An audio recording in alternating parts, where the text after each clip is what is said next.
Friends, ఇప్పుడే అందిన వార్త రాష్ట్ర ప్రభుత్వ ఉద్యోగులకు సంబంధించి మరో శుభవార్త అంటూ లేటెస్ట్ అప్డేట్ అయితే రావడం జరిగిందండి. సో ఆ వివరాలు ఏంటన్నది వీడియోలో తెలుసుకుందామండి. వీడియోని చివరి రోజు చూడండి, కంప్లీట్ ఇన్ఫర్మేషన్ అయితే అర్థమవుతుందండి. మీలో ఇంకెవరైనా సరే మన ఛానల్ సబ్స్క్రైబ్ చేయకుండా వస్తున్నట్లయితే వెంటనే మన ఛానల్ సబ్స్క్రైబ్ చేసుకోండి. ప్రభుత్వం నుంచి వచ్చే లేటెస్ట్ అప్డేట్స్ అన్నీ కూడా ముందుగానే అందించడం జరుగుతుంది. అదేవిధంగా లైక్ చేయడం మర్చిపోతున్నారండి, వెంటనే లైక్ చేయండి. ఇక లేట్ చేయకుండా వీడియోలోకి వెళ్ళిపోదామండి. ప్రభుత్వ ఉద్యోగులకు తీయటి కబురు ఇది. ఉద్యోగులకు 10,000 ప్రత్యేక బోనస్ ప్రభుత్వం కీలక నిర్ణయం తీసుకుంది. నిర్ణయంతో ఉద్యోగులకు భారీ లబ్ధి అయితే చేకూరనుంది. దేశాన్ని గర్వించేలా చేశారని, ఎలాంటి లోటుపాట్లు లేకుండా ప్రజలందరికీ అద్భుతంగా సేవలు అందించిన ఉద్యోగులకు ప్రభుత్వం ప్రత్యేక కానుకలు ఇచ్చింది. అంతేకాకుండా ప్రత్యేకంగా 7 రోజుల సెలవులు ఇస్తూ సంచలన నిర్ణయం కూడా తీసుకుంది. ఈ బంపర్ ఆఫర్ ఉద్యోగులకు ఎక్కడ అనే వివరాలు అనేది తెలుసుకుందామండి.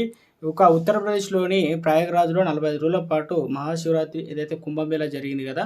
మహాశివరాత్రిలో ముగిసిన కుంభమేళా బందోబస్తు, రక్షణ దళాలు, భద్రతా సిబ్బంది ఇలా అందరూ కలిసి ఎలాంటి అవాంఛనీయ సంఘటనలు చోటు చేసుకోకుండా అద్భుతంగా పనిచేశారని ప్రభుత్వం ప్రశంసించింది.